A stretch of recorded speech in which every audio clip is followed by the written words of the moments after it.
Me 5 gusht do të rikthehen emocionet e UEFA Women's Champions League, ku vllaznia e femrave do të nisë rrugtimin në turin e dytë kualifikues. Kampionet e Shqipërisë do të përballen në gjysmëfinalen e mini turneut me kampionet e Slovakisë, Spartak Myjava, një kundërshtar që shkodranët e kanë eliminuar edhe në një edicion të mëparshëm të këtij kompeticioni. Ndeshja do zhvillohet në Çipro, teksa fituesja do të luajë finalen e grupit me 8 gusht për një vend në turin e tretë të Champions League. Presidenti i klubit Lazar Matia u shpreh optimist për paraqitjen e skuadrës, duke theksuar se objektivi është një tjetër sukses në arenën europiane.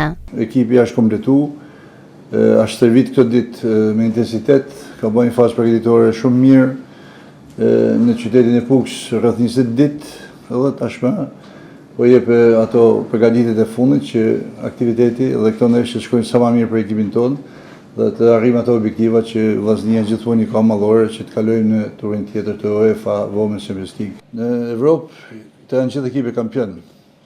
Është turi i dytë, janë selektuar disa ekipe në turin e parë. Janë të gjitha shtetet që kanë shumë lart futbollin e vajzave, kanë shumë më herë se Shqipëria gjitha këto shtete.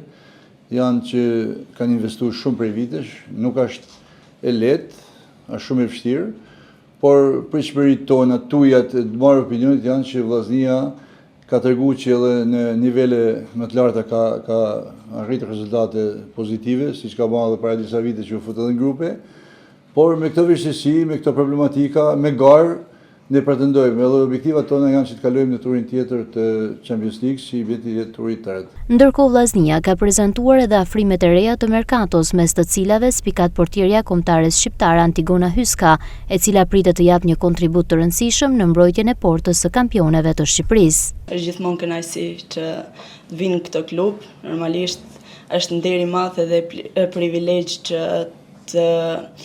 të jap veten time dhe të jap maksimumin për fanellën e vllaznisë. E dim gjithë që pesha e kësaj skuadre është shumë e madhe, sidomos pjesa e portës, që është një nga pikat kryesore dhe kyçe, edhe shpresoj që të jap maksimumin edhe tregoj veten në këtë ndeshje. Besim të madh për ecurinë e skuadrës së vllaznisë në Champions League shprehu edhe futbollistja amerikane Kendall Sarver. Ishte emocionuese kur mora ftesën për të luajtur për vllaznin, sidomos në Champions League, kompeticionin më të madh. Është një mundësi fantastike dhe duhet të besosh tek vetja.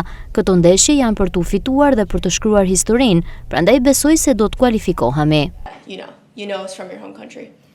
Fal rezultateve të shkëlqyera të vllaznisë në vitet e fundit në Europë, Shqipëria ka përmirësuar ndjeshëm koeficientin në futbollin e femrave, duke lënë pas vende si Turqia, Greqia dhe Kroacia. Për këtë arsye, këtë sezon vendi ynë do të përfaqësohet për herë të parë me 2 skuadra në UEFA Women's Champions League. Krahas vllaznisë, Ella Apollonia e Fieri do të garojë në turin e dytë, ku do të përballet me kampionet e Suedisë Hammarby.